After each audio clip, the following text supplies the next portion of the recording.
entertainmentbuddha.com. Dun, da, da, da, da, da, da, da, da, da, da, da, da, da, da, da, dun, da, da. Da, da, da, da, wah, wah, wah, da, da, da, da, wah, wah, wah, da, da, da, da, wah, wah, wah, wah.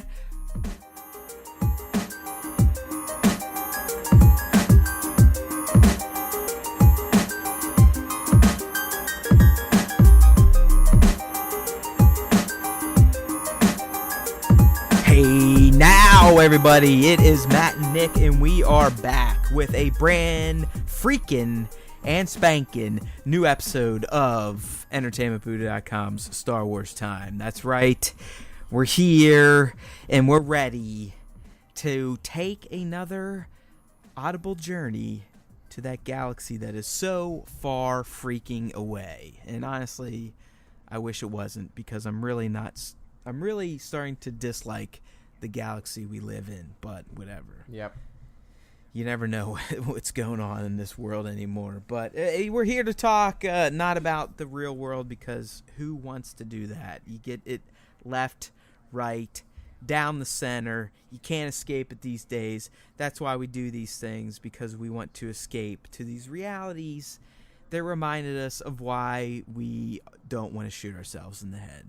Right now. Yeah. I mean, our only chance of getting out of here right now is probably Elon Musk. So, you know, if you're, I mean, dude, if you're in your, I was expecting 30s. this type of shit when I was in my 60s, not approaching my 40s. Yeah, exactly. I mean, we still got a shot. You know, Musk is working his way through all these rockets, shooting fucking cars into space. Who knows, man? Maybe by the time we hit 60, 70 years old, we'll be able to take a fucking SpaceX rocket ship off this planet. We'll see. I don't know.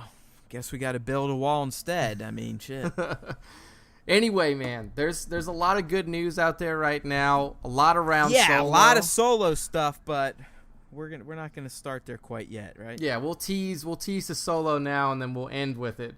But we have some pretty good news around some projects that Jon Favreau has been working on, specifically his live-action Star Wars TV show. And guess, dude, I'm not gonna lie. When I saw this thing today, I was like, oh man, I forgot he was doing it. Dude, there's so much stuff that's been happening in Star Wars world, like you lose track of it. Just this year, right? I mean, wasn't it just in 2018 that we learned that the Game of Thrones guys and Favreau were doing Favreau doing the TV, these guys doing another trilogy, right? Yeah. Or was that a 2017 on those guys? I think that was 2018. Yeah, I think that was early 2018. Yeah, I mean that's fucking insane. Yeah, now a span of 4 or 5 months, we learned that, hey, we're getting 2 more trilogies. Yeah. Set who the fuck knows when and dealing with who the fuck knows who. And by the way, we're finally going to get that live-action TV series. It's probably not the one that George pitched back in the day, but it's a Star Wars TV show, yeah. Or at least a VOD. Yeah, and then, you know, to add to that, we still have the finishing of the Skywalker saga with Episode 9. We have Solo that's coming out. Yeah, that'll be kicking off here in probably end of June. Well, I mean, I guess when you think about it, end of June, July, it is kind of Jaloon-ish, but I think, what is it, Nick? Is it end June or mid-July that the cast is reporting for principal? It's beginning of July, I believe, is when when the photography starts. And then we have that. We have standalones that are still, you know, in the works, and we have an animated series coming out too with Resistance. I mean, and that's guaranteed launching this fall. Yeah, so that's hitting this year. I mean, we have just Star Wars coming out of our noses, our asses, our ears, everywhere. I mean, and yet you have that group of the quote fan base that honestly is ready to go to war with Disney and Kennedy and Johnson and Abrams and, you know, you name it, anyone that has created new Star Wars stories that isn't George Lucas. There is this, I don't even want to give it a swelling type of description, but there is a fan base out there that is very anti all of this for some reason. And I just, to this day, everyone's deserves their own opinion.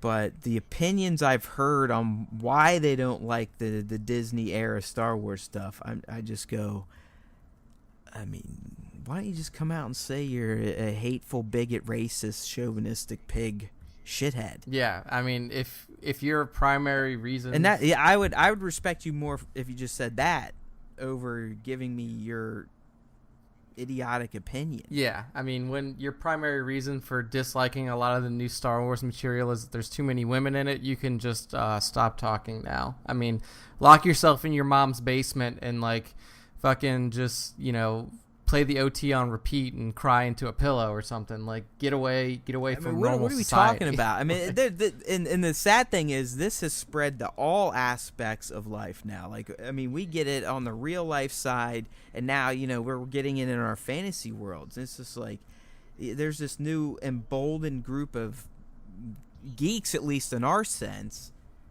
that just feel like they need to get this venom out. It doesn't.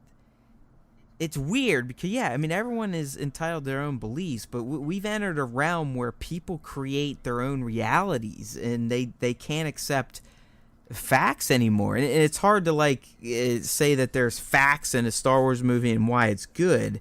You really can't say that, but it does relate to the people that create their own realities and can't believe facts, and the people that react to these Star Wars movies over just idiotic and archaic ways of thinking. Yeah, it's not the... You know what I mean? Like, it's just, they're kind of one and the same. Yeah, it's not the Middle Ages anymore, people. I mean, this is 2018. Let's get with the fucking picture. Like, what did you experience in life to think that this is still normal? And to me, that's sad. I mean, that's sad for those people. Yeah, I mean, because you're depriving yourself of very good material. How the fuck did you grow up? Like, where did you grow up? How did you grow up? And who the hell raised you? I don't know, but what I do know is that for this Favreau show, we finally have the time period nailed down where it's going to take place. We actually had a pretty long discussion on it when it was first announced, like, where's this going to land? Is it going to be post episode 9? Is it going to be in the middle of the new era and stuff like that? But the confirmed time period for this new show is going to be 7 years after the Battle of Endor, and so it falls right in between the end of Return of the Jedi and the beginning of Force Awakens. So yeah, I mean, that's the heaviest time period for content now. I mean, we have a stretch of 20, 30 years where there's no stories to be told yet. And, a lot of context to be filled in leading into The Force Awakens and the brand new trilogy. So, hey, man, how far forward did Battlefront 2's campaign go? Past Endor? How many years? I mean, don't they do a somewhat of a jump? I mean, I know they do like a jump all the way to almost pre-TFA. I don't know. I'd have to yeah, I'm not 100% sure. I mean, I'm trying to think. I mean, I think it's. I'm not saying Favreau's going to bring back, Iden Versio or anything. Yeah. But I do feel like those two kind of narratives do share somewhat of a timeline. Yeah, I feel like they're close. I don't know. I feel like it might be within that 7-year period of time where she's still hanging out. I think. I mean, well, we know she's hanging out, honestly, all the way up to TFA. I mean, that's a fact. I mean, at the end of Battlefront, you have that mission with, Kylo basically taking him out right before. I mean, he's the one that Iden's dude is who unwillingly gives up Lord Santaka's location. Yeah. So we know she's still around. Is she going to play a primary role in this? It'd be interesting. I mean, Janina Gavankar is still she's a huge fan. I'd be all over it. And again, I know people out there think Battlefront 2's campaign was irrelevant or stupid, but I think it was the best part of the game because I haven't touched it since. Yeah. I'm just not into multiplayer anymore, really, because I suck. I mean, I'll come out and say it, people. I suck. I'm old. I'm not quick enough. I don't play enough. Yeah. So, fuck it. Yeah. Old guys like stories, not frustrating fucking stories. And what else? Free to play mobile games. Touch, tap, swipe. Yep. Click, fight the raid. If you don't have Emperor Palpatine unlocked in Galaxy of Heroes yet, the event is up. I got him 7-star today, finally. You just got Palpatine now? 7-star. I got him all the way up, man. so. You really are so far behind. I'm way behind you, dude. I mean, you got to remember that when you let me into the guild, I was still under 85. You had to remove the 85 restriction to let a noob in. Now I'm. Did anyone kick you out yet? No, nope. I'm still hanging on. Yeah, we're doing hot this weekend, so save all your shit for Phase 3. Look, I have Savage. So like perfect. Well, that's Phase 3 guy. Yeah. So I got. That's exactly what you need. I'll be ready. But save your entire arsenal, except like maybe a powerful rebel squad. But save everyone else for Phase 3, because that's like what we need to get through. Okay. There we go, people. You're back to the podcast. Sorry, we just had a little strategy session there. Yep. It was like a coach pulling aside a player and be like, "Listen, this is where we're going." Yep. But we're doing a little zig and a little zag here. But yeah, I mean, there's a lot of good characters that could come in. I mean, between this time period, I don't know how, what the plan is for the long run of the show. But if we're starting 7 years out from Return, then we have a lot of ground to cover. Obviously, I mean, we're talking about the formation of the New Republic. We're talking about, possibly seeing, Luke the training First some Order. more. I mean, the First Order. I mean, you won't see Luke. I mean, Jesus, that'd be amazing, but yeah, that ain't gonna happen. I mean, man, could it happen? Yeah, I mean, that's a question. I mean, we're talking about. Well, no, because they specifically said it's all new characters. So yeah. Well, all new characters. I mean, I will say that like all new characters being the primary cast, of course, but I really feel like. Are we going to throw in a cameo, like a recasted cameo here and there? Maybe smaller characters. I think that's still a possibility. Probably not somebody like Luke, you're right. But I think we might hear about him. I mean, this is something we were talking about. No, well, yeah.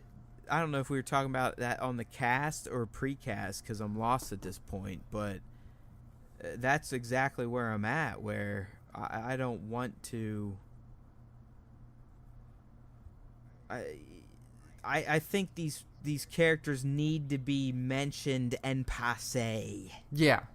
I mean, the holy trinity for sure. Like they can't just not exist in these worlds that these people are creating, and supposedly it's all new this and all new that. Yeah, that's great, but there's got to be this context of the overall world that still exists and ties all this shit together, just like the cartoons have excelled at. I mean, Rebels and Clone Wars have just nailed that formula where, well, that's Rebels is a better comparison. Sorry, Clone Wars doesn't count because that did have established movie characters. Mm-hmm. Rebels, on the other hand, was all new characters, all new cast, all new worlds, but they trickled in like you had a little drippy drip of a half episode of a very young Leia. Yeah. You had the drippy drip of Obi-Wan and the drippy drip of Maul and the drippy drip of Luke even. Yeah, so I think that, this being a live-action TV series, it's going to be harder to do stuff like that because you can't just bring in, like, Ewan McGregor to play Obi, Carrie Fisher's not around anymore and stuff. And I'm not asking for even those. I'm asking for cameos just in spoken word. Yeah, and I think that's what we're going to get likely. We'll get like an offhand mention that Leia's off, doing a peacekeeping mission or something like that. Exactly. And even in DB shit and in Johnson shit, same thing. I mean, if they're going far forward, then there's got to be mentions of maybe even Master Luke still, or Master Rey, Finn, the fucking former stormtrooper, Poe, the pilot. Yeah, that legend at least has to exist still, or even maybe they're kids. Yeah, I mean, we don't know what's going to happen with these characters far into the future.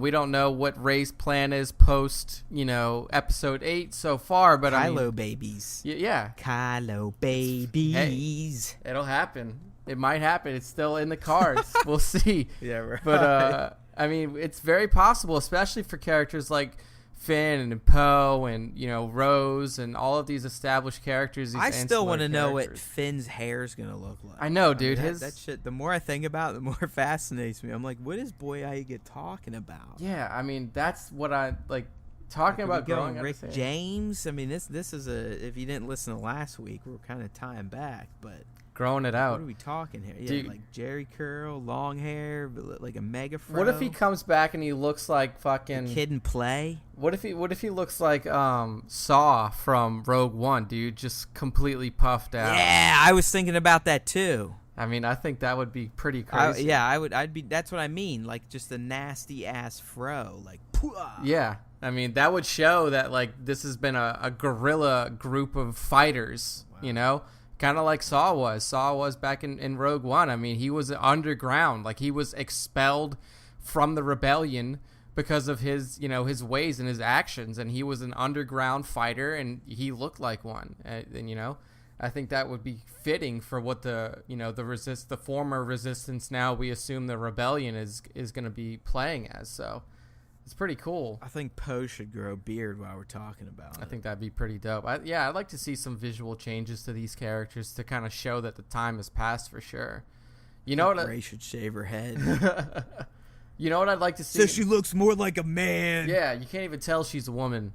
Shave her head, you know, put some dirt on her face, give her some scars. Just really rough her up a little bit, and then she looks like she's been rough and tumble. You could almost make her look like Asajj. Oh yeah, you could do that. Just real pale, face tattoos. Give her some tattoos on her head. Yeah. Dude, you know who I'd like to see in this Favreau show? That, I mean, it's not a new character, but I'd really like to see a younger Amilyn Holdo. Yeah. Because I mean, like, this is her wheelhouse time. I mean, you're talking the formation of the New Republic. We know that she's been kind of, you know, a mentee of Leia's for a long time, back to their teenage years. And this would be a perfect time period to really expand on that character a lot. This and the Resistance cartoon series. Because that's another character from Last Jedi that I loved and I really want to see explored to a deeper level. And both of these TV series would be a great opportunity to really expand on her backstory. So, well, I agree, but all the language you get in these press releases really makes it sound like Disney is so adamant against including anything that isn't under their creation. Well, I mean, you know what I mean? Like they just want to distance it so much from the OT and the prequels, which, hey, I don't fucking blame them. Well, Holdo was their creation, pretty much. Well, I'm just saying, like, all the strong language, like it's new, everything's new. I mean, any one of these announcements has been followed by it's gonna be new. Don't worry. Quit guessing. No, we're not going to include all the other stuff. It's all new. Yeah. It's just, I mean, and that's where a lot of like the crazy fans come from, where they feel like Disney really does just like hate anything that George made or something. Yeah, I mean, I can definitely see that. You know.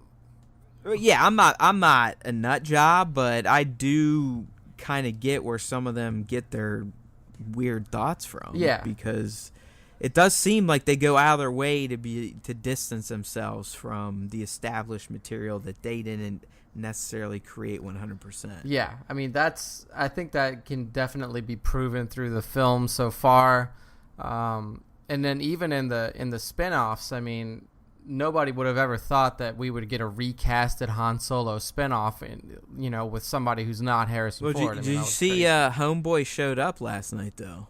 Harrison? Who? No, at the premiere. The maker.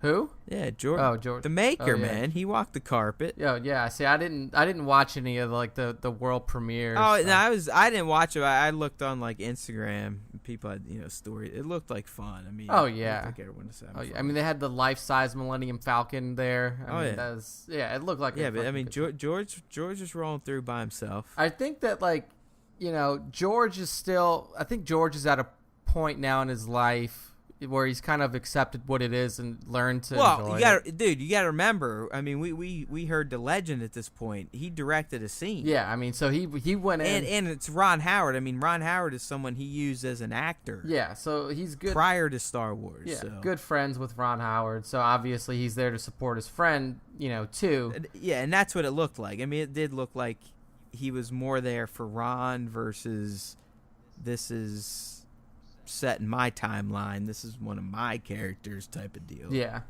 So I think he'll be around still, though. I mean, maybe who the fuck knows? Maybe in the contract for the deal, they said, hey, you got to be on the red carpet for our movie releases, whether you like it or not. I mean, we'll never know the content of it, but it wouldn't surprise me if Disney was like, hey, we need to hold the legitimacy here. I think it would be more that he pushed for nothing outside of movies can my motherfuckers show up in. Yeah. Which, I mean, that's kind of what I'm. If that was and then maybe that's why Disney's so like new. But I mean, who knows? I mean, it's an interesting thought. Yeah, I mean, if that's the case too, though, I mean, then they shit on that with Rebels, that bringing in Ahsoka, bringing in Vader. So, I mean, we'll never know. But it's cool to know that he was there, though. I mean, even if it was just for Ron's sake. But yeah. So what do you think? Like on this Favreau show, like where do you think we're gonna see as the main characters? Because I mean, obviously with Clone Wars we had the established characters with Anakin and Obi.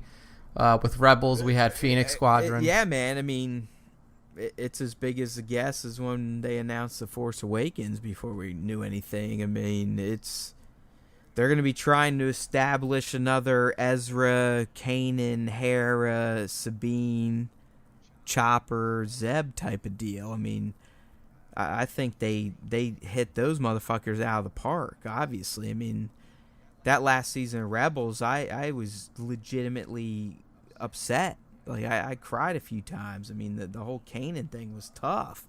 And those were all brand new motherfuckers. So, yeah, they can do it. It's just, I mean, I don't know. I think it's probably going to be people that are motivated, obviously, for righteousness. And it probably is going to see the early days of the First Order and the need for this resistance. Yeah. Do you think we're going to get a primary character who's a Force user? I mean, this is live action we're talking about here. I mean, live action, we've only ever seen Force users. And that's what I mean. Movies. Like, you busted my balls on the animation. It was a very fair point. But I think that's the difference. Like, I think, and this is me being all conspiracy theory here. If George was to cut some sort of deal, I think it would be live action wise, no way. Yeah. Okay, wow. Games, animation, sure, a lot more flexibility in that medium. Huh. But if you're going live action, you can't touch this era. Yeah, I mean, that's what's crazy about this is it's so close to the OT. And, I mean, we're talking, when Luke and Leia and Han are still young. I mean, this is... Well, dude, they're power players at this point. I mean, between the three of them, they just took down the most, impressive force to ever really show up in the galaxy. Yeah. I mean, this one man undermined an entire republic by himself. Yeah, so... I mean, people forget, Palpatine Sidious, whatever you want to call him, he's still probably the most cunning and ultimately powerful character in the entire saga. Yeah, I think... Think about that. I mean, think about it. Yeah, I think that's pretty solidly set in stone. He owned now. Yoda's ass. Yeah, I mean, just kind of fucking force and he was blasted younger. him off. He was younger by hundreds of years. Yeah. I mean, he owned Yoda physically and mentally through the Force. Yeah, I mean, Yoda got straight played by Palpatine. It wasn't even close when it came to the mental game for sure. I mean, the clouding of the Force by the dark side with the guy being literally in the same building as you sometimes. I mean, come on. That's just... Right next to you. Yeah. I mean, fuck the same building in the same fucking room. Yeah, and then when it came down to the fight, I mean, obviously Yoda had his moments, but, I mean, when you throw the entire Senate at somebody and then force blast them off the fucking edge of a seat. He lost. I mean, he got wrecked. And Yoda I think he even admits he loses when he's in the duct and shows up with Bale. I mean, I think he pretty much says we just failed. He's like, we just got fucked up. We out. Yeah. So, I mean, having characters like that still be in the forefront of people's memories, and like you said, also delving into that time period with a recent piece of of media in Battlefront 2. It's definitely going to be interesting to see how they play around all the moving pieces. Well, that game again set up the fact that immediately after the Empire fell, the pieces started to be put in place for the First Order. I mean, that whole Operation Cinder was essentially, let's rebuild in a new empire that's just essentially going to morph into the First Order. Yeah, like, burn everything that the Emperor had in his bunkers, and then here's the plan for succession after I'm gone. Yeah, I mean, just do it again. But then this Snoke guy showed up and just kind of took control of the chaos. Yeah, so it's going to be really cool. And then also, I mean, if this show is successful and we see multiple seasons of it, I mean, we could talk about getting into a time period where we're creeping closer and closer to TFA, and we're seeing the evolution of, the New Republic. We're seeing the rise of the First Order in a military sense, and not just like an organizational sense. And then we also get, maybe we hear some talk about Luke's Jedi Academy. Maybe we see some people being recruited. Stuff like that. I mean, there's... Yeah, dude, I mean, I don't know if you watch Agents of S.H.I.E.L.D., but if these shows are anything like that and how it accounts for the movie events, I'm fucking smiling. Yeah, that would be really, really dope. Like, I haven't kept up with the recent season, but I watched the last one. Dude, even this season is as recent as an episode or two ago, they fold in the Thanos shit. I mean, that's... Like, flawlessly. Yeah. Flawlessly. Yeah, that's fucking fantastic. And then they again accounted for the Winter Soldier fallout. No, I'm sorry. Yeah, Winter Soldier, when it was revealed that Hydra was controlling. Oh yeah, S.H.I.E.L.D. dude, that season was fantastic. I mean, dude, it's just that show, and I mean, I hope it gets signed on for 6. I don't know if it has, but that show has just done a great job at, again, establishing mostly a new entire cast telling new stories, but also accounting for what's happening in the overarching properties that spawned this in the first place. Yeah, I mean, keep in mind... That's all I've been saying all along. Just give me something like that, and I'm fucking happy. Yeah, definitely. That's like the formula that you go with. And I mean, it's Disney. Disney is the people who make Agents of S.H.I.E.L.D. anyway. ABC is owned by Disney. So, I mean, the formula's there. The showrunners are there. And if they want to... I'm pretty sure S.H.I.E.L.D. is Whedon's brother. Yeah, and Joss still has credits on it. I don't think he did much outside of season 1. Yeah, it's Jed, and then I think that Kevin Tascheron or Tankeron director that started kind of on like little YouTube. Well, stuff. It's him he does a lot. Him and his sister Marissa, I think is his sister's name. They both are heavy players on that show. Right. They direct a lot of the episodes and have a lot of creative input. Yeah. So I mean, it's a powerful writing and directing team that you have there for them. I mean, I don't think... Here's one thing I think about that show. I don't think it's ever going to go away. If they pull it off at ABC, it's going to end up on streaming service. Yeah, well, it'd be great, but I don't think it's been picked up outside of this season, and they're down to like 2 episodes. And like I feel like I remember that happening too, like outside of like this season. Like, it's always been one of those edge shows where it's like, is it going to be renewed? I can remember after season 3, people thought it was going to end. And then like... I believe it's always at least secured a contract at this point in time. Yeah. So, I mean, we'll see. I think it would be... It's like, dude, you heard today Expanse is gone. Oh, wow. I didn't know that. That was crazy. Yeah. The Expanse got whacked. Sci-Fi dropped it. I mean, at this point, though... every major TV network should be making their content for some sort of streaming platform. Okay, let's get into this, because this is why Nick is an intelligent human, because he understands. At this point in time, the reason your shows, because there was a lot of shows I guess people were attached to that got canned this week, like Brooklyn Nine-Nine. There's another one. People are all up in arms, and it's like, well, guys, they get canceled because you don't watch them. Yeah, exactly. You don't watch them live. Like the only way these people make their money is through advertising, and advertising only pays on live eyes, not DVR bullshit. I mean, DVR counts for like a fucking eighth or a quarter of a view or something. Yeah. And I'm a DVR, so I mean I'm not saying I'm all holier than thou, but that's why our shows like The Expanse and Brooklyn Nine-Nine and myriad of other shows over the past 5-10 years at this point are getting tanked early because they don't make money if you don't watch them live. I mean, if you just look at the big names in TV, they're already doing it. I mean, CBS did it. CBS is trying. Like, they tried with Star Trek, but it didn't. That Star Trek series wasn't enough to get someone like me to buy into it. No, not me either, but you're going to need to do what Disney's going to do here in about 2 or 3 years. Yeah.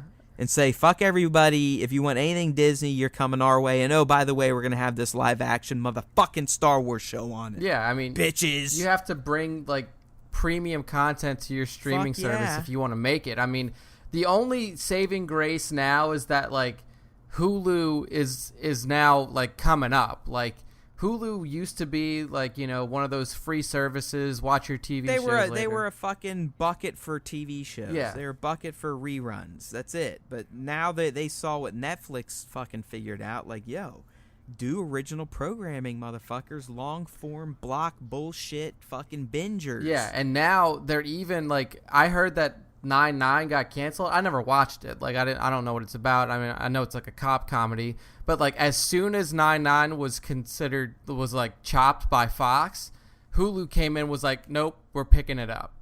So like they're on it, and like they know what people want to watch, and and their revenue stream is different. Like they're a subscription based model. I mean, because if I love that show, I would now consider buying in maybe Hulu's cheapest plan. Yeah, like I don't know what Hulu's plans are. I mean, I feel like I'm probably going to end up on a Hulu train pretty soon now. I like, if only just to like you said, like watch I believe at this point Hulu's essentially PS View with the back catalog of reruns with original programming. Yeah, so I mean, it's almost just worth whatever it is. It's probably worth looking into even for myself. I'm just lazy. Yeah, I mean, so Hulu, streaming services like Netflix, Disney's is coming up. I mean, like you said, CBS is trying it with Fox. Like, this is the way of the future, people. Like, all this... Well, it should be all a la carte. Like, cable companies all need to die. Yeah, like... I mean, you should only be able to buy either these bundles that, like, View and DirecTV On Demand are offering now, which are still, even at this point, too pricey. I should literally be able to buy the channels I want, and I should be able to watch what the fuck I want when I want, and that way people are going to get paid when they need to get paid. Because when you are an advertiser on like maybe a Netflix show, you might not have the ads running in the show, but they may be in the show itself as like props, or they may mention your name, and just through like brainwashing you'll be compensated. You're going to get paid, where these days these OTA shows, over-the-air guys, are getting cancels because people aren't watching live, and that's the only way they're making money. Yeah, I mean, product placement is where it's at now. I mean, even thinking back to, like, if you're old enough to remember Wayne's World and stuff like that, where they spoofed product placement in the movies. I mean, like, that was... Well, any Michael Bay film, I mean... when the fucking Xbox turns into a Transformer in one of the movies, I mean, like, that is the future of, like, viral, quote-unquote, viral marketing and stuff like that. Like, having a 30-second ad spot in front of a, fucking the Goldbergs or something like that is gonna end real soon. Like, the only spot that's gonna be worth buying is in front of the Super Bowl or in front of like any major like sporting event. Yeah, sporting events. That's it. So that's it, because sporting events are the only thing that you really can't watch recorded. I mean, yes, you can, but when you do, you run a lot of risk. I mean, you run a ton of risk of being spoiled. even if you have everything set, I mean, there's so many fucking pitfalls with trying to not spoil sports. Oh yeah, basically, like if you miss Super Bowl Sunday, here's how you have to go about not getting it spoiled to you. You can't go on the internet. You can't leave your house. Can't do anything. You can't talk to people who've seen it. Like nothing. Well, dude, I'd argue. I mean, dude, PS View now. If I DVR a game, when I go to my DVR and look at it, the thumbnail gives the final score. Oh my god. Oh my god. Yeah, that is. I mean, because I did ridiculous. a few times for hockey, and it literally I go to it's like, oh, they won 3-2. So why the fuck do I gotta watch this now, you asshole? Yeah, that is ridiculous. You need to fucking put in a. What the fuck is that? I mean, who the fuck saw that? It's like, yeah, that shit. Yeah, you need to put in like an update, like a forum post or some shit. Tweet at Sony That and be makes like, sense. "Hey, I mean, people." yeah, they recorded a sporting event, so let's just go ahead for the thumbnail. Use the final score. Yeah, that is ridiculous. But yes, I don't know how we got to fucking streaming platform in the future of television as we know it, but we got there. And heads up, people, if you didn't know, 2019 Disney is going to have their own with all the fucking Star Wars content you want. We fired up the good old Mr. Fusion and time traveled again. Yeah. Just like jump to random ass topics out of nowhere. Like I don't even know what. I know we were talking about Favreau stuff, but somehow we ended into. Yeah, we definitely went where there's no roads. So let's fucking try to circle this thing back around. Yeah, so let's. I think we kind of beat the hell out of the Favreau stuff, my friend. So let's get into all the solo stuff that's been trickling out this week, and there's been plenty, and that's because it had its world premiere last night, which would have been, by the time you're listening to this, it would have been May 10th.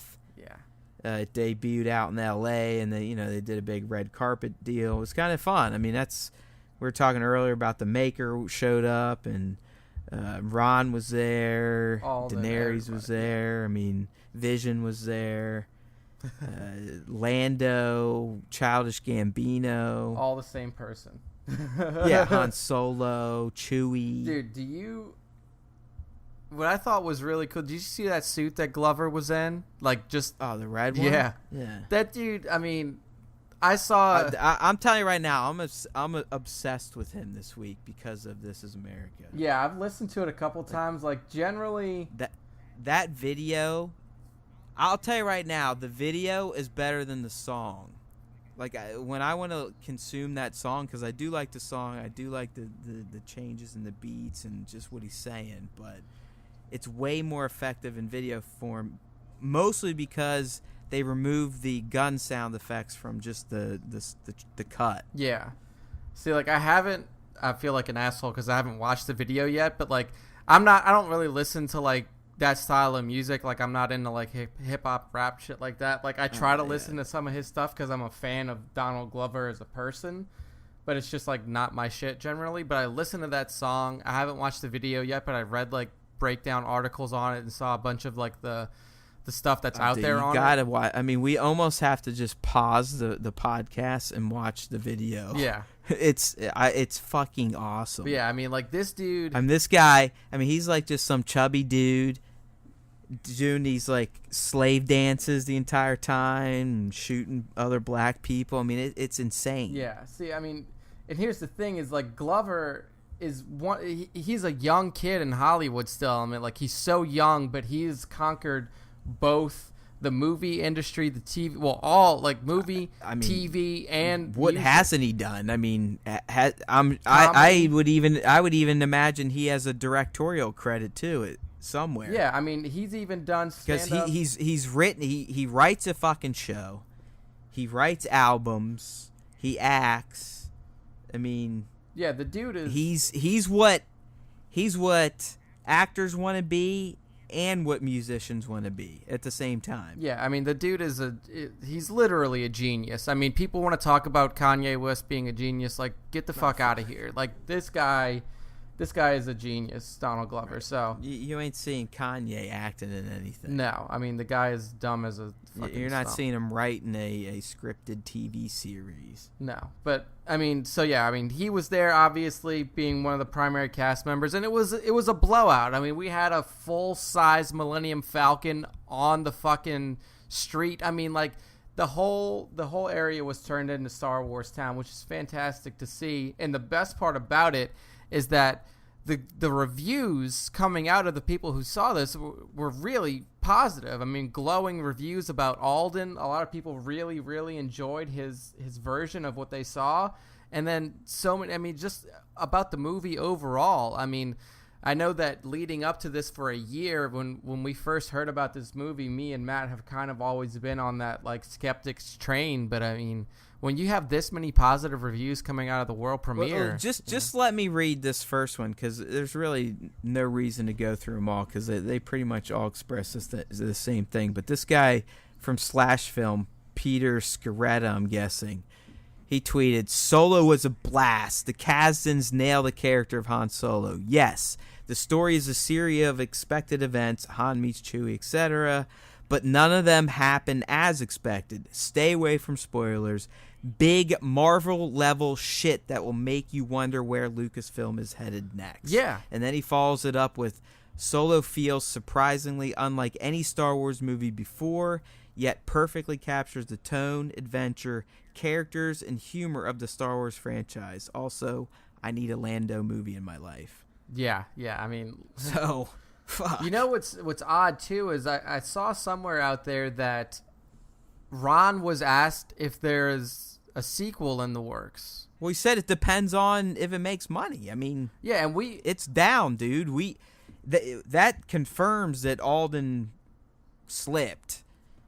He is signed on for more movies, but that's only if this movie makes cash. I mean, Howard Bates, that's what he said. Yeah, and I mean, if these reviews are, what they say they are, and, people go to see this in the theaters, which I think they are, I mean, I'm feeling pretty good. It's tracking better than Black Panther pre-orders. Yeah, so, I mean, this movie's going to be big, and this is something that we really didn't expect. Like, we thought the standalones were going to be one-offs. Like, we were pretty confident that the standalone was just going to be... Well, because, I mean, outside of this one, the only one we knew about, everything else is speculation at this point, including Kenobi people. Don't think the news that came out this week or last week when you're listening is anything relevant, because it's not. No, it's not confirmed. It's not even... So, like, yeah, if you read something that's, like, being filmed, not happening yet. But, I mean, Rogue One, you knew that was finite. I mean, there is nowhere to go beyond there. I mean, it truly is the definition of standalone. But Solo...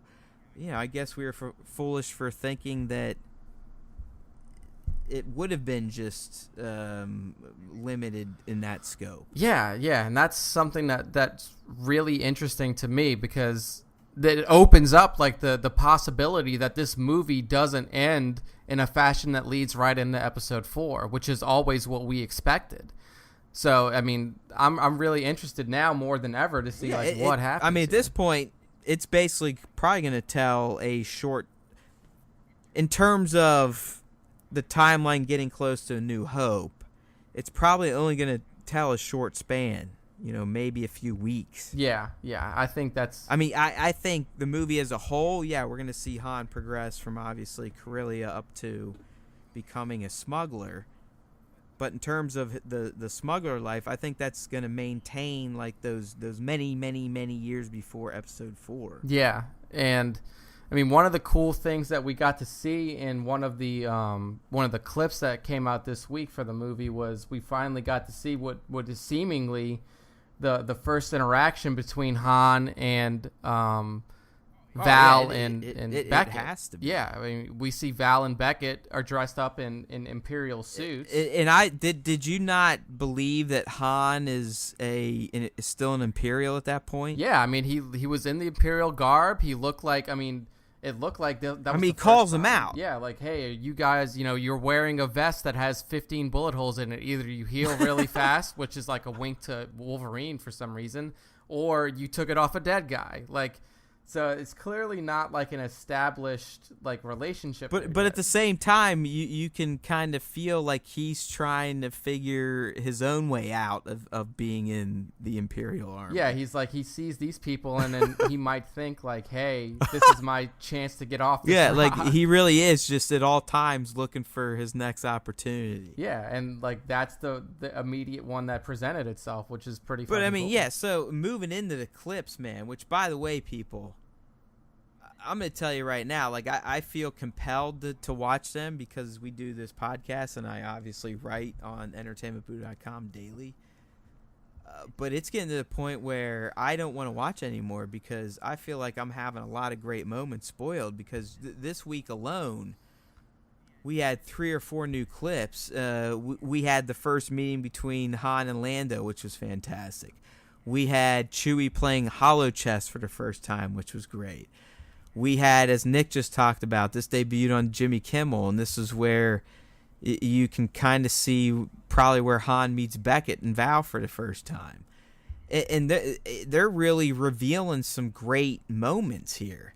And these are just new clips this week. There were clips the prior weeks that spoiled some great moments. Yeah, I mean, we've already seen via toy. I think it was a toy reveal and a clip that shows, you know, one of the things that we talked about, like with the Falcon's aesthetic look. Like, why is that front end of it not separated? Oh yeah, I mean, by the way, people, you haven't figured it out. They're essentially someone's ditching the Falcon in this movie. Yeah. Because the reason it has the forks when we come to know it is because the front compartment is an escape pod. Yeah, it's detachable. It looks a lot like what we saw in Episode 8 with Rey landing on Snoke's destroyer. I mean, yeah, a little bigger than that. Yeah. I mean, it's not just like a coffin. Yeah. But I don't think it fits more than maybe 1 or 2 people. Yeah, so I mean, we've had a lot of big reveals. But we also, the other thing, I don't know if you noticed on the toys, like we're gonna see why it's missing some of the panels around it, those circular discs towards the back. Oh, really? That was on the. Yeah, like it's actually gonna like pop panels off. I'm assuming to gain speed in the Kessel Run. Yeah, that makes sense. Or maybe like when one of those fucking squid tentacles hits it, we'll see. Yeah, yeah, they're either. I'm saying I'm gonna go with Lando's and be like, "Yo, Han, pop off the extra weight. We need to go fast." You know, one of those types of things. Yeah, drop all the dead weight. Anything that like, can go. Maybe, maybe that's the reason they ditched the pod. Yeah, maybe it's like, yo, we can get through the Kessel Run quicker because literally, people at this point in time, the toy sets are literally called the Kessel Run Falcon. Yeah, I mean. What do you want me to say? So, you know what? I'm take it to the bank. I'm taking it to the bank. That's why the Falcon is going to be missing that main escape pod, and that's why it's going to be missing some of the panels, and why it looks a little more beat up and exposed when we come to know it. Yeah, it was all due to that Kessel Run, and that's why Han was able to do it as fast as he could, or as short of a distance as he could. Yeah. So, I mean, there's so many things out there, and I'm on the same train as you, dude. Like, one of my friends, I was out at a bar yesterday, and he was saying, like, yeah, I'm hyped for Solo, and I haven't watched anything yet. Like, he hadn't seen any of the trailers. Yeah, I feel like I've ruined I mean, dude, the Emphas Nest clip from yesterday. Yeah. Huge moment. And I'm like, why the fuck did I watch this? Yeah. I know why, but it's like, damn. It's just that just ruined a great exchange and then a funny moment, because there's a genuinely funny moment that Alden nails. I think that, yeah, I mean, that's the hard part about doing this podcast is, like, we're massive Star Wars fans and we love this shit, but, like, we do often. I don't feel like were these clips coming out for The Last Jedi? No, dude. I mean, there were TV spots there were TV spots, right? But not straight clips. Yeah, there were TV spots, but there were not. I think this is the first time this has happened for a Star Wars movie, right? Yeah, I don't think that we got any movie clips. I mean, other big franchises have done it, and I do avoid them because a clip is way different than a TV spot. Yeah, because it's not like a clip is not pieced together footage. Like, it is a literal fucking scene. Yeah, it's a scene from the movie. So I mean, it's different than we've ever seen from. It's going to be the exact same way that you're going to experience in the film, and now I feel like I've literally watched about 7 or 8 minutes of this movie at this point. Yeah, so. I don't know. I mean, we're 2 weeks out from it, and, I'm really hoping that, I can go this last 2 weeks without having something major spoiled for me. Yeah, I might have to put, like, a fucking blacklist on clips at this point. Yeah, I mean, there's just so much that's been revealed. I mean, not only by clips, but by the fucking Star Wars actors themselves. Mark Hamill namely. I mean... Yeah, that's the other story that came out this week. So This one, by the way, I mean, we've been dropping spoilers for shit left and right, but, that's just the nature of the podcast. But this one I will make a special notice because this is another one where I just read because I felt like I had to. And I'm like, I can totally see it, but, man, I wish I didn't expect it to be coming now. But anyways, here comes spoiler. Give this a few minutes, check back in, then we'll be back to non-spoiler stuff. But go ahead. Yeah, so Mark Hamill was talking to, I believe it was the Washington Post, and he was talking about Star Wars stuff, of course, and then he pops up and he says, Tony Daniels is so happy because he's in every single Star Wars movie. Every single one. All the prequels, he's in Rogue One, he's in Solo, and then he says, whoops, I hope that's not ... Like, he caught himself. I mean, with Hamill, you never know, because Hamill does this kind of stuff. He's a joker. He always, puts himself in these situations, and you don't know if it's on purpose or not. But basically, that reveal is that, Anthony Daniels, that is C-3PO.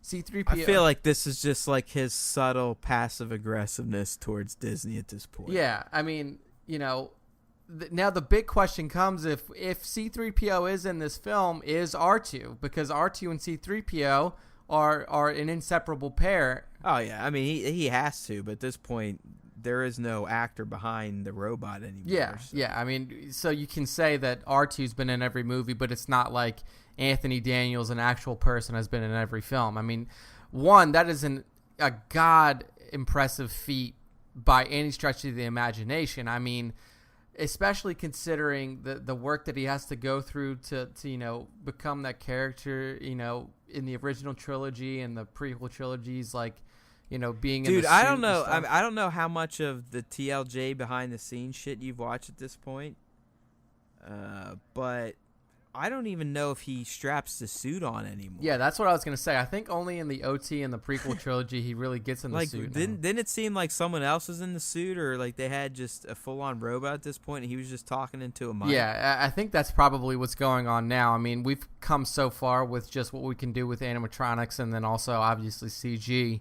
that you don't need to have him in that suit anymore.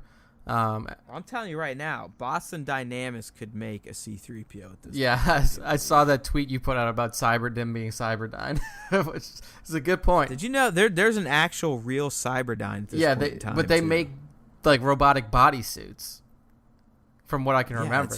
It's fucking crazy, though. Yeah, it is. If you just think about it, it's brilliant for them, but it's also we truly are making art come to life at this point. Yeah, no, there's I was watching an HBO documentary. I think it was a Vice episode or something like that. They went to China to look at their surveillance system, and the fucking thing is called Skynet.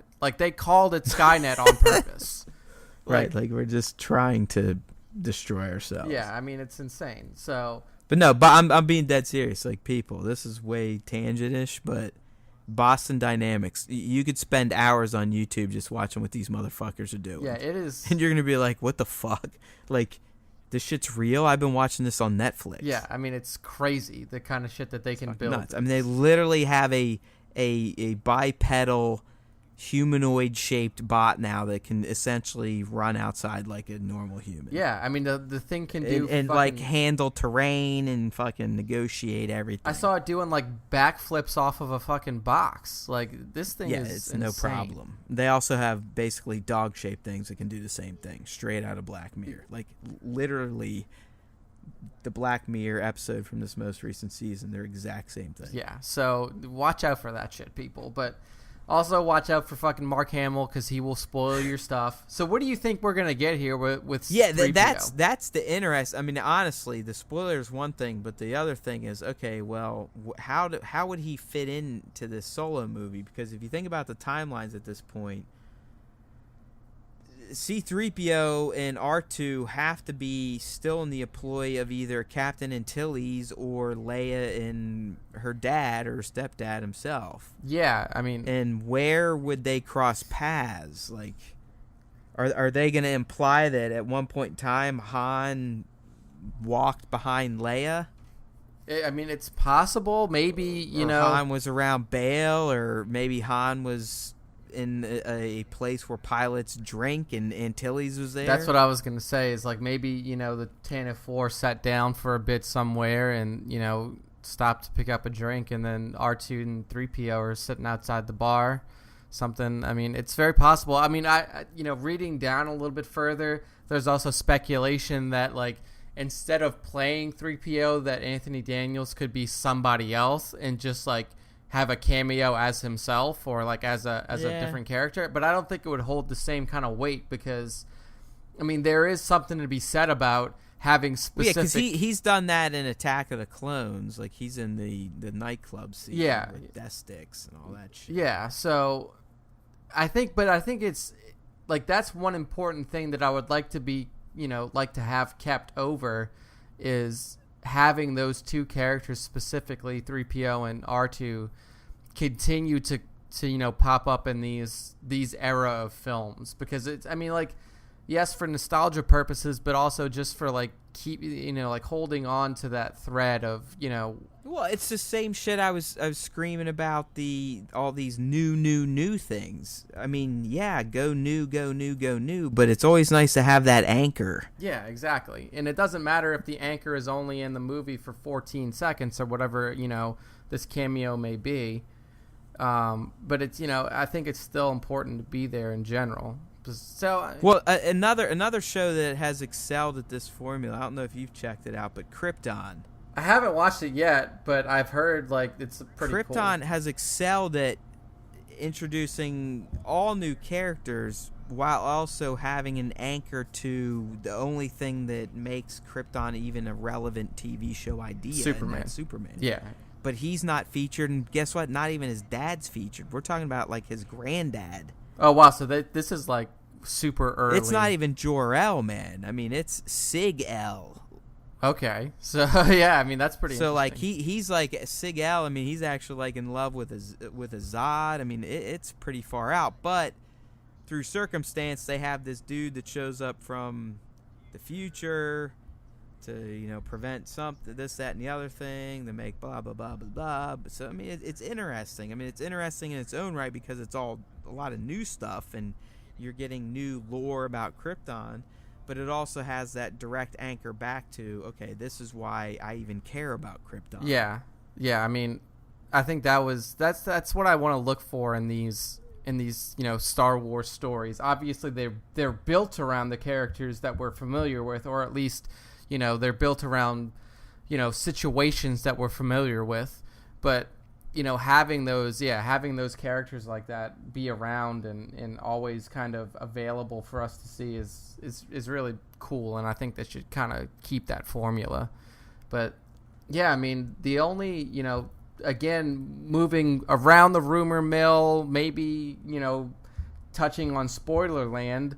Yeah, this is another one you may just want to tune out for. I mean, we've talked about this ourselves, and at least when I did my top 10 once for Solo, which I think we should dedicate a podcast to after we see the movie to see how much paid off.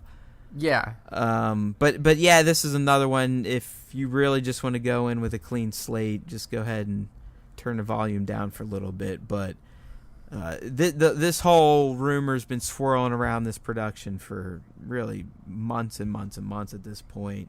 It's been disproven based on certain screenshots. Fans thought that they nailed it. But now it's coming back, and it is the idea that we may get a Baba. You say tomato, I say tomato. Fett cameo in Solo. Yeah. So this came out of your world, the toy world.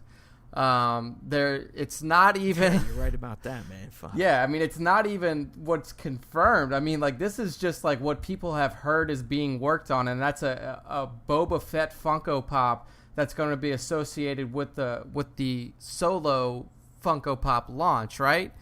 So, I mean, what's really interesting here is that, like, obviously toys have been a big way for us to gather information about the movies coming out. We were just talking about the toys when we were talking about the Falcon, the Kessel Run Falcon, and then, finding out what the front piece of it was that's missing in the OT.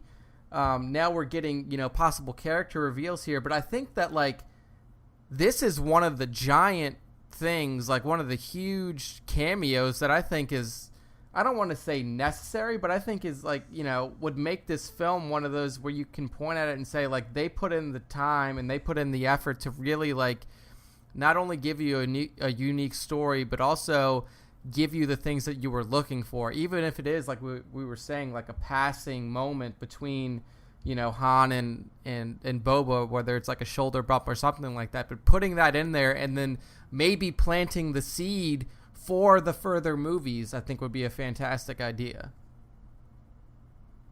Yeah, man. So, I don't know.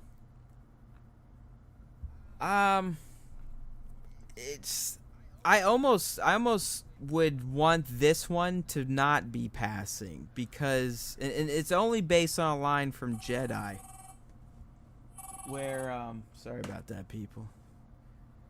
Where when Han's on the sail barge and Boba jets over there and Chewie lets him know Boba's there, just the way Han reacts to Boba's presence, it just feels like Han knows this guy and almost has a somewhat fear about him. Yeah, an innate fear. Yeah, exactly. Like, because I get it. It's because he's still disoriented. He really couldn't see yet, but he's like, Boba Fett, where? Like, shit, dude, this guy could definitely fucking take me out in this state. So here's an idea. I mean, obviously we know that Han is an Imperial defector. Do you think that the Imperial Army, we've already seen them employ Boba Fett before, do you think that this is the first time that they send Fett after him? Like, they know he's out, they know where he is and what he's doing, and maybe this job meddles somewhat in Imperial affairs. Obviously it does in some way. We've seen them fighting on the train against these snowtroopers. So, like, do you think that they just send fucking Boba Fett out like, look, this kid has caused enough trouble, we need him dealt with now? I mean, dude, I could almost see him being somewhat tied to Enfys Nest. That's definitely a possibility too. But I mean, just having seen like the previous workings with Boba Fett and the Empire, I almost feel like that's the way you go. Like, yeah, because I mean, it seems like the way that Vader talks to him in Episode 5, he says no disintegrations, pointing distinctly at Fett. So that Fett has worked with him before. They've definitely employed him as a bounty hunter in the past. Yeah, so I mean, like, I think that would be a fucking great way to link these two characters and set up that relationship between the two. Is like, put the bounty out on him early, and then that way you're setting up everything that we see not only in the original trilogy, but if this film series, if this Han Solo series of movies happens, then like you're also setting up that, which I think would be a fucking great way to kind of tie everything together. Yeah, man. I mean, it's not something that we've talked about. Dude, a lot I'd be recently. all about having like a recurring Han and Boba skirmish throughout a Solo trilogy. Yeah, dude, I think that would be great. And I mean, I know that we're maybe a lot of speculation here and stuff like that, but I mean, especially when we're getting into the possibility of the 3 Solo films. But I mean, I think this is a fantastic way to kind of tie all this together. Honestly, dude, at this point in time, I think if it does extend beyond this one, I think every one of my wishes in that top 10 or whatever post I did will come true. Like, I think it will almost lead him up to having to dump the spice shipment for Jabba and getting the bounty put on his head that we hear about in Episode 4. Yeah, I think it, like, if that's the plan, if like you said, if that's what we're gonna be doing going forward, then I think you're right. Like, eventually that's gonna come in, and that is gonna be the ending of that trilogy.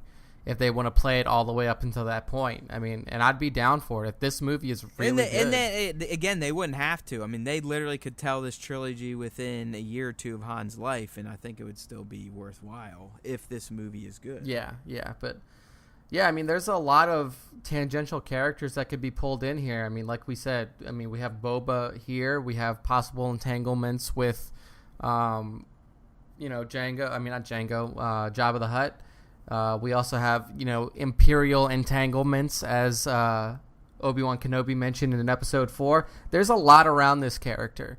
And not only, just with the things that we saw in the original trilogy, now we're building new relationships. I mean, who knows? Maybe Kira can come back in another one of the trilogy films. And I think Kira's going to be the one that fucks him up in terms of really cementing his I can't trust anybody type of mentality versus which even Howard himself has said that Han is a very idealistic character at this point in time. Like, even in this oppressed empire, he still has like this fire within him to make his own way and do something. Yeah, I mean, in that scene that I mentioned before when he first meets Val and Beckett, I mean, he doesn't seem like a defeated person. He doesn't seem like he's scared or anything even like being that. in the army, I mean, he seems like a guy that's looking for any opportunity that comes his way to make a name for himself and make some cash. Yeah. So, I mean, and that's really cool about this character, and, really not what I expected. I don't think I expected such a, I don't want to say happy-go-lucky, but such an optimistic portrayal of Han as I think that's what can make it interesting, because we should ultimately see what crushes that, and I think it's going to be a combination of Beckett and Kira, or maybe over time just other betrayals by the people we meet in this movie. Yeah, exactly. So, yeah, man, I mean, there's a lot of interesting directions that this film can go, and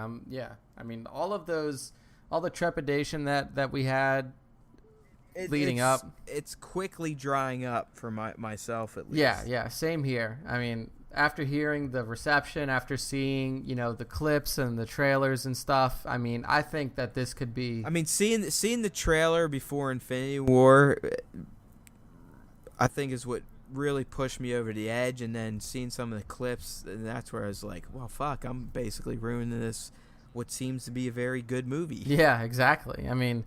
Like, it seems to be something I really want to see. Yeah, so I'm down now. I think I'm like 100%, maybe not 100%, but I'm like 95% on the Solo train. I'm going twice within 12 hours, so I'm committed. Yeah. I mean, I'll have, back-to-back screenings as well, so I'm definitely, jumping in head first. I mean, I'm really interested to see, can this movie, Rogue One was a surprise for everybody, I think. Like, nobody knew what kind of expectations to have. All new characters, similar time, frame, and a familiar story, or at least a familiar plot point. But we knew it was going to have Vader, and we knew it was directly tied to 4. Yeah. So Solo still is its own unique little beast at this point. Yeah, and I think that was one of the more popular tweets or reviews that came out about it, is that it's one of the most unique Star Wars films ever created. And I think a lot of that has to do with what you said. What you just said was there is a link to the familiar, but it's not a direct link other than having Han, the character, there. So yeah, I mean, there's a lot to look forward to with this film. And like I was saying before, man, I mean, this is the easiest one to mess up, but I feel like if they knock this out the park, then, like, Disney has really got it. Like, they have it. Well, it sounds like they've hedged their bet, right? I mean, because it's all but been confirmed that Alden is at least signed on for 2 more movies if they're made. And Howard himself pretty much came out and said, yo, if you guys spend a lot of money on this movie, there's a damn good chance you're going to get some more of them. Yeah, so, I mean, I don't know if we're going to get Ron Howard back in the director's chair, probably. Oh, my God, I mean, I would hope so. Yeah, I mean, I don't... Because I think we've already proven that it's nice to want to share, but when we're talking about a trilogy and an overarching narrative that needs to flow, you're playing with fire when you're inviting individual artists in for each one. Yeah, I agree. I mean, it already backfired on them. I mean, it already blew up on them on the new Skywalker trilogy. I mean, they already had the fucking fire director. I mean, yeah, and they brought back the #1 guy anyway. Yeah, so I mean, In this situation, if they don't bring back Howard, then the only thing that they can do is put a fucking lockdown. Keep the Kazdans at least writing the story. Exactly. Like, keep a lockdown on the story and tell the director, you are the director, you are not writing this film. Because I thoroughly enjoy The Last Jedi, but at this point, I mean, it's clear that this guy wiped the table and told exactly what he wanted to. And now people are just going to have to kind of pick up the pieces and go with it. Yeah. So I think Disney might have learned. And I respect him for that. I'm not shitting on the guy. I still 100% love the movie. I had no issue with it. But if you just listen to other people around it and other people that kind of knew what was going on when JJ was scripting all the things out, I mean, he just essentially rebooted a lot of shit. Yeah, so... And it could be good. It could be good. I mean, it could have been for the better, really. Yeah, I mean... We don't know yet, and that's why all you people that are so grumpy about TLJ, I mean, great, but you don't know really what that story's true tale is going to be until 9 is finished. Yeah, so, I mean, there's still a lot in the air over it, but I think you're right, though. I think Disney might have kind of learned that wasn't the best way to do it. I never was a fan of that idea the moment they announced it. I just that makes no sense. I mean, you even have to let a guy like George make all the movies and just let him fail on his own, I guess, but at least it's a coherent failure, right? Yeah, I mean, at least the prequels are a uniform across the board, just had the same level of suckiness throughout. Yeah. Yeah, I mean, there's cohesiveness in its terribleness. So yeah, you can't argue with that. No. I mean, that is a fact. But yeah, I mean, and I think Disney has kind of shown that they're remedying their mistake there. I mean, they're like, okay, Ryan, this is your trilogy. Okay. Well, I guess let's go back to this, right? Because at first on paper it's like, okay, cool, they're directing it. They may help in the story, but hey, there's always a story group. But then we learned out this year that the story group really, they're just there to approve shit. Yeah, there is no duty to keep cohesiveness within the story group. All they're basically doing is checking, like, okay, did you kill Rey? Nope. Okay, she's still alive. That's good. Did you, change dramatically some character that's existing? No. Okay, all right, you're good to go. And as long as they don't do any slapdicky bullshit, then the story group's okay with it. What, like, Husa are you, sir? Yeah, it's like, did you bring back Jar Jar Binks? No. All right, red, green light there. They're just checking boxes. They're not actually lore keepers or trying to keep a cohesive storyline together here. They're just, like you said, they're just approving what these directors want to do, as long as it is within the bounds of these few check boxes, which is disturbing. I mean, that's what made the OT so good. Is yes, you had 3 different directors that kind of put their own flavor on it, but you had one cohesive vision coming from George. Homeboy. I mean, I don't even know if he was credited for the screenplay on some of them. Yeah. I think he was. I mean, I think it was at least visionary or God, essentially, was the title. But he was still there working with even Larry Kasdan back at that point. Yeah. He was still there providing the main beats. Yeah, I mean, he was given the beats. I mean, more than just the beats, probably. It's 7, 8, 9, so you're like, okay, JJ had his deal plus beats for the other. Ryan was like, nah, thanks, but I'm going to lay down my beats. And then Colin was going to lay down his beats, but because of Ryan's beats, he couldn't do his beats, so he got fucking fired. And now they're bringing JJ to rewrite all new beats, but he's got to account for what Ryan did, so his beats are newer than his original episode 9 beats. And now we're on literally the 3rd or 4th iteration of 9, probably the 5th, thanks to Carrie Fisher's dying. Yeah, I mean... It's so again, what the fuck's the Star Wars story group for? Yeah, I mean, why are you called the story what group? The fuck? What's Pablo doing? I mean, what is? Does he get paid? They're literally just the not even fact checkers. They just make up what is lore and what is not. Yeah. I mean, they're just like, okay, yes, that passes, or no, that doesn't. Yeah. That's all they do.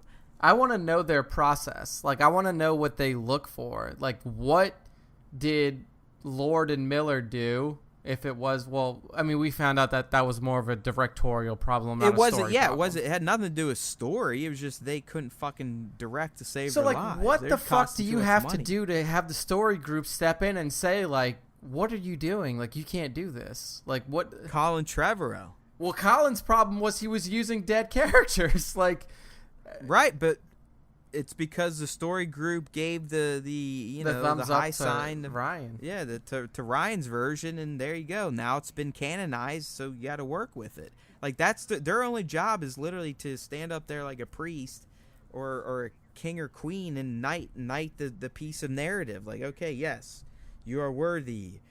You have been canonized. This is legit. So now you got to work off of this reality. Yeah, I mean.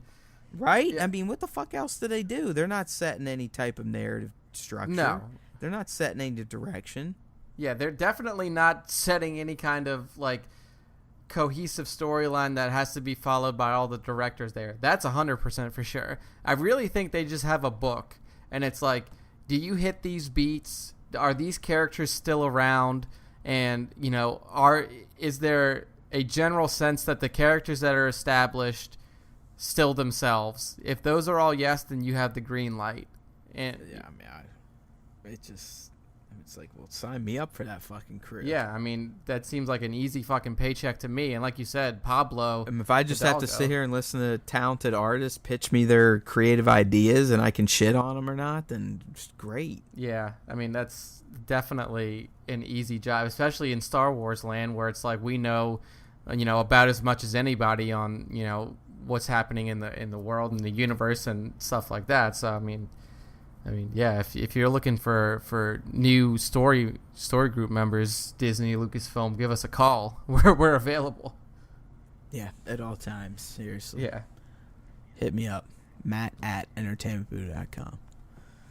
All right, man. Well, I think we kind of peeled through the week in Star Wars news. Clearly heavy on Solo, which we should expect now. I mean, it's less than 2 weeks away at this point, right? Or is it spot on 2 weeks away? 25th is spot on 2 weeks away from when we're recording. And you only see it on the 25th if you're a fake fan. Yeah, I mean, come on, 24th Thursday. If you're a real fan, we're talking 24th. I mean, that's definitely when I will be checking it out. 7 p.m. That's when the screening starts. Yeah, you're going to be seeing it before me because I got to wait for a friend, so I'm not going to see it till about 9:15. Yeah, unfortunate, but There's a new thing that just came through where Rian Johnson talked about Solo. I was just trying to see if there's anything interesting in here. really? Oh shit. Yeah.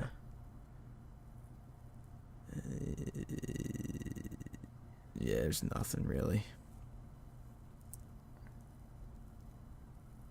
I mean, Okay, Donald Glover's great in it, but duh.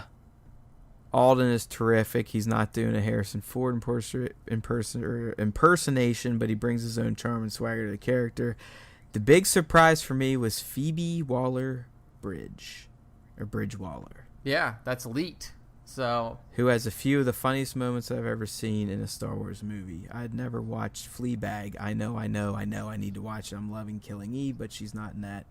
She only wrote it, so it was a pleasant surprise. The action scenes are true great. wow, okay, that's pretty high praise from Ryan. I mean, But then he goes on to say, but who's going to read this and take me seriously? yeah, I'd like to think I'd still be honest, but it's not like you're going to come to my Instagram story for hard-edge film criticism on a Star Wars movie. See it, though. It's super fun. I should get back to writing. Jesus, what have I typed? get back to writing. I wonder if he's writing his trilogy. Like, Oh, I mean, he has to be, man. I mean, he's not doing anything else. yeah, I don't know if he's got any. When you commit to that, you're essentially selling your soul. Like, he ain't making another movie he wants to make for the next probably 6, 7, 8 years. Yeah, for sure. But Yeah, I mean, he just Peter Jacksoned himself. yeah, and gosh, we'll see when that comes out. No announcements yet, but I mean, I'm sure Disney has their eyes set on a certain date and a certain year. But yeah, we hit all the news. We even went on some tangents. We talked about streaming services for those interested. Had a little bit of strategy sessions for Star Wars Galaxy of Heroes. So, take all you can, all the information that we give you in the Star Wars Time Show.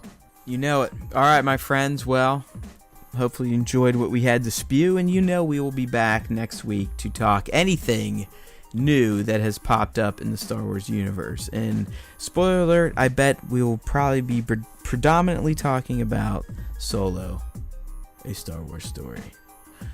Alright, so in between now and then, may the Force be with you always.